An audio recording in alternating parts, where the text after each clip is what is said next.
ओए पाजी, थोड़ा हंस भी लिया करो यार। तो दोस्तों, ये डायलॉग मैं जब सुनता हूँ तो मेरे मन में एक ही बात आती है कि किसी भी व्यक्ति की एक खूबसूरत मुस्कान उसकी एक अलग ही आकर्षित छाप छोड़ जाती है। लेकिन अगर कोई व्यक्ति अपनी मुस्कान इतने सही तरीके से नहीं दे पाता तो उसकी पर्सनैलिटी किधर न किधर थोड़ी कम हो जाती है।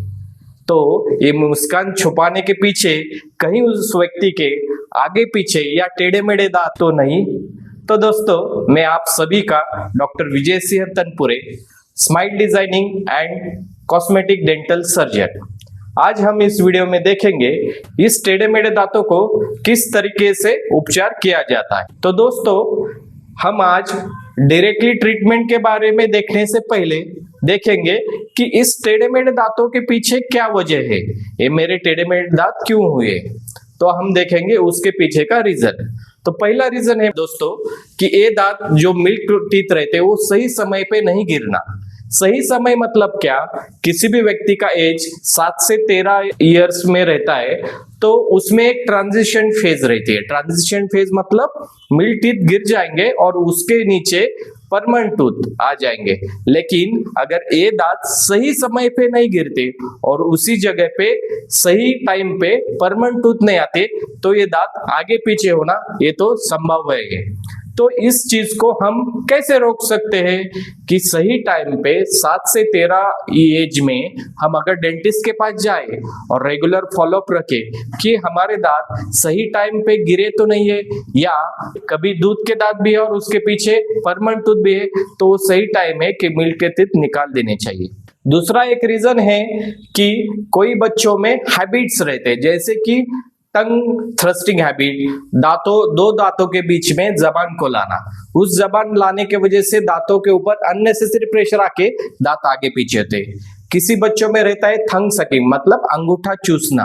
वो अंगूठा चूसने के वजह से अननेसेसरी प्रेशर पर के हमारे दांतों और जबड़ों का शेप जो है वो चेंज हो सकता है। इस शेप को चेंज होने के वजह से दांतों में टेढ़ापन आना, दांत आगे पीछे हो जाना, ये समस्याओं की दिक्कत आ सकती है। कुछ बच्चों में रहता है जेनेटिक प्रॉब्लम। जेनेटिक मतलब क्या कि हमारे घर में किसी को तो जबड़े या दांतों का प्रॉब्लम है, उनके जबड़े या दांत आगे पीछे, तो वो जेनेटिक्स हमारे नेक्स्ट जनरेशन में आना उसे जेनेटिक मेकओवर कहते हैं। तो अभी ये हमने देखे कि ये बहुत सारे रीजन है जिसके वजह से दांतों में टेढ़ापन आता है। अभी हम देखेंगे उसका आइडियल एज क्या है जिसमें हम डेंटल ट्रीटमेंट मतलब डेंटल ब्रेसेस लगवा सकते हैं।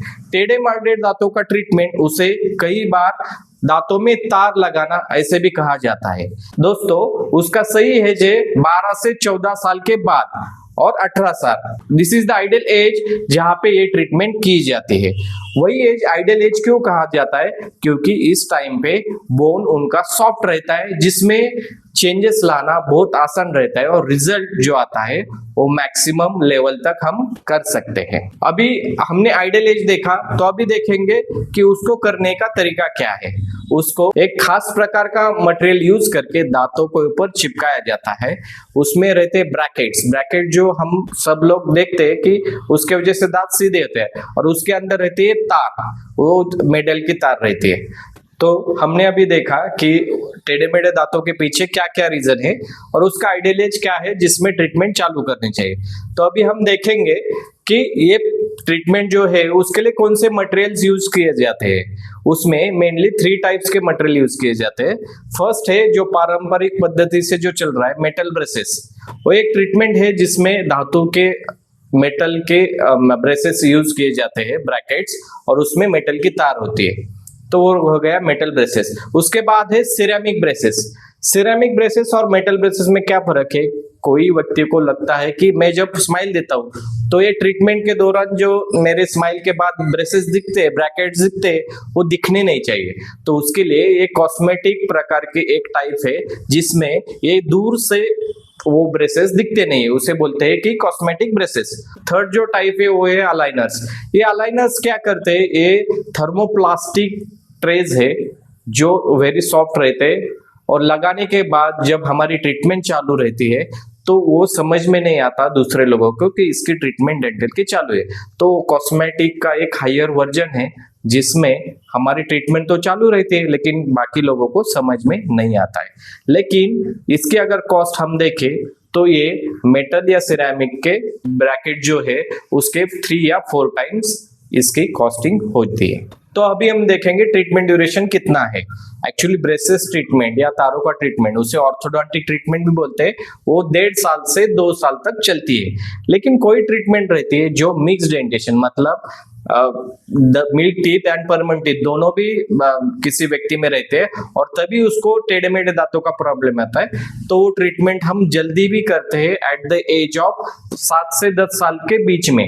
तो वो ट्रीटमेंट शॉर्ट ड्यूरेशन के लिए रहते हैं, जैसे कि क्रॉस बाइट होना, एक ही दांत अलग तरीके से पीछे आ जाता है, तो उसको करेक्ट करने का ट्रीटमेंट ड्यूरेशन भी कम रहता है। वो ट्रीटमेंट ड्यूरेशन 3 से 4 महीने तक ही रहता है, वो शॉर्ट स्पैन के लिए रहता है। लेकिन वो स्पेसिफिक ट्रीटमेंट है जैसे कि डेंटल क्रॉस बाइट, आइडियली 1.5 साल से 2 साल तक ये ट्रीटमेंट चलती है। अभी हम डूज एंड डोंट्स के बारे में देखेंगे, कौन सी चीजें करनी चाहिए और कौन सी चीजें नहीं करनी चाहिए। तो डूज, कौन सी चीजें करनी चाहिए उसके बारे में देखेंगे। हमें ब्रश रेगुलर करना है। जब भी हम कुछ खाते हैं तो अभी क्लिप्स लगाए, तार लगाए, तो उसके बीच में अटकने का प्रॉब्लम होने वाला है, तो उसको क्लीन रखना हमारी जिम्मेदारी है। तो ब्रशिंग 2 बार करनी चाहिए। अगर हर मील्स के बाद हल्का ब्रश हम करते तो बहुत ही अच्छा है।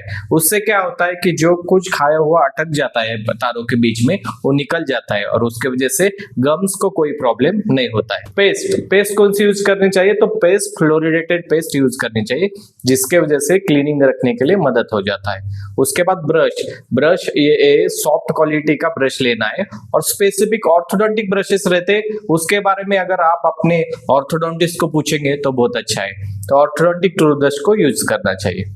अभी हो गया कि कौन सी चीजें करनी चाहिए, अभी देखेंगे कौन सी चीजें नहीं करनी है। तो अभी हमें सख्त चीज, मतलब हार्ड सब्सटेंस या हार्ड पदार्थ को ऊपर खाना नहीं है, जिसके वजह से क्लिप को इंजरी हो सकती है, क्लिप टूट जा सकती है, तो वैसी चीजें खानी नहीं है। ज्यादा हार्ड चीजें खानी नहीं है। दूसरी चीज, स्टिकी चीजें नहीं खानी है। हमें अननेसेसरी दांतों के ऊपर प्रेशर हाथ से देना नहीं, तारों के ऊपर प्रेशर नहीं देना है, उसको अच्छे से मेंटेन करना है। तो ये हो गया डूज एंड डोंट्स। और आपको ब्रशिंग के बारे में अगर जानकारी और चाहिए तो पहला वीडियो आप मेरा देख सकते हैं, उसमें क्लिप लगाने के बाद ब्रशिंग कैसे करना है उसको इन डिटेल में बताया है। अभी जो सबसे मेन पार्ट है उसके ऊपर ध्यान दीजिए। ट्रीटमेंट, ऑर्थोडोंटिक ट्रीटमेंट होने के बाद, तारों की ट्रीटमेंट होने के बाद जब हम एक क्लिप्स निकाल देते हैं, दांत क्लीन करके आपको भेज देते हैं, उसके बाद सबसे मेन इंपॉर्टेंट पार्ट चालू होता है, उसे बोलते हैं रिटेंशन फेज। मतलब ये लास्ट पार्ट है जिसको हमें पेशेंट के ऊपर ही ट्रस्ट रखना चाहिए कि वो पेशेंट उसको अच्छे से फॉलो कर रहा है। अगर ये रिटेंशन फेज आप अच्छे से फॉलो नहीं करते तो बहुत सारे लोगों के क्वेश्चन रहते हैं कि मेरे जब ट्रीटमेंट चालू था तब तो दांत बहुत अच्छे से थे, लेकिन ट्रीटमेंट होने के बाद वो पहले से जैसे थे वैसे जाने की कोशिश कर रहे हैं। तो उसका रीजन यहाँ पे है रिटेंशन प्रोटोकॉल। अगर आप अच्छे से फॉलो करोगे तो ये चीज में आपको प्रॉब्लम, दिक्कत नहीं आ सकती। तो आपके ऑर्थोडोंटिस्ट आपको ट्रीटमेंट के बाद एक रिटेनर्स देते हैं यूज करने के लिए, उसको 1 या 1.5 साल तक आपको कंपलसरी यूज करना चाहिए। वो अगर आप टोटली अच्छे से फॉलो करते तो आपका रिजल्ट हमेशा अच्छा ही रहेगा। वो 1 या और 1.5 साल तक ही क्यों करना है? क्योंकि जब हम दांतों में चेंजेस लाते हैं, दांत में चेंज होता है, तो न्यू पोजीशन पे जब टीथ जाते हैं तो उधर का बोन सॉफ्ट रहता है, उसको हार्ड होने के लिए कुछ दिन जाते हैं। अप्रोक्सीमेटली 1 या 1.5 साल लगता है उनको उस पोजीशन पर स्टेबल होने के लिए। तो आप रिटेंशन प्रोटोकॉल बहुत अच्छे से फॉलो करो, जिसके वजह से आपको ये रिजल्ट जो आया है वो हमेशा आखिरी तक रहे। और ये टेढ़े दांतों को सही करने का और एक तरीका है, उसे बोलते हैं ऑर्थोग्नेटिक सर्जरी। ये सर्जिकल पार्ट है जिसमें ना ही केवल आपके दांत बल्कि जबड़ों में भी प्रॉब्लम होता है। अगर ऑर्थोडोंटिक ट्रीटमेंट में हम क्या करते हैं कि दांतों को सीधा करते हैं। अगर आपका प्रॉब्लम आपके जबड़ों में है, आपका ऊपर का जबड़ा ही आगे है या ऊपर का जबड़ा बहुत पीछे है, उस प्रकार में हम ऑर्थोग्नेटिक ट्रीटमेंट करते हैं। मतलब क्या कि पहले दांतों को ब्रेसेस लगाना पड़ता है, ब्रेसेस से दांत कुछ हद तक सीधे कर देते, उसके बाद सर्जिकल पार्ट रहता है जिसमें जबड़ों को कट करके उसके आइडियल पोजीशन पे लाया जाता है और उसके बाद फिर से ब्रेसेस का ट्रीटमेंट होता है। उसे बोलते हैं ऑर्थोग्नेटिक प्रोसीजर, उसके लिए ड्यूरेशन थोड़ा ज्यादा जाता है। साधारण से ट्रीटमेंट के लिए 3 साल तक वो ट्रीटमेंट चलती है। कोई कोई लोगों के दिमाग में ख्याल आता होगा, अगर हम ये ट्रीटमेंट करते ही नहीं तो क्या प्रॉब्लम है? अगर आपके दांतों की अलाइनमेंट सीधी नहीं है जैसे होनी चाहिए, दांत आगे पीछे है, ज्यादा टेढ़े है, दांतों में क्राउडिंग है, तो ऑब्वियसली आप अच्छे से ब्रश नहीं कर पाते। अगर ब्रश ही अच्छे से नहीं कर पाते तो उसके ऊपर प्लाक एंड कैलकुलस का लेवल बढ़ जाता है, दांतों से दुर्गंध आना चालू होता है, उसके वजह से पायरिया का भी प्रॉब्लम हो सकता है, जिसके वजह से हमारे मसोड़े में सूजन आना और उसमें से ब्लड आना, ये चीजें होती है। और सबसे मेन इंपॉर्टेंट चीज है, अगर उसके वजह से खाना भी हम अच्छे से नहीं खा सकते तो वो भी प्रॉब्लम को हमें फेस करना पड़ता है। अगर आपको डेंटल ब्रेसेस इस टॉपिक के बारे में आपके दिमाग में कुछ सवाल रहेंगे तो आप हमें कमेंट बॉक्स में बोल सकते हो, तो उसका समाधान करने की हम कोशिश करेंगे। ऐसे इस तरह के रिलेटेड डेंटल रिलेटेड वीडियोस देखने के लिए फॉलो एंड सब्सक्राइब कीजिए। धन्यवाद।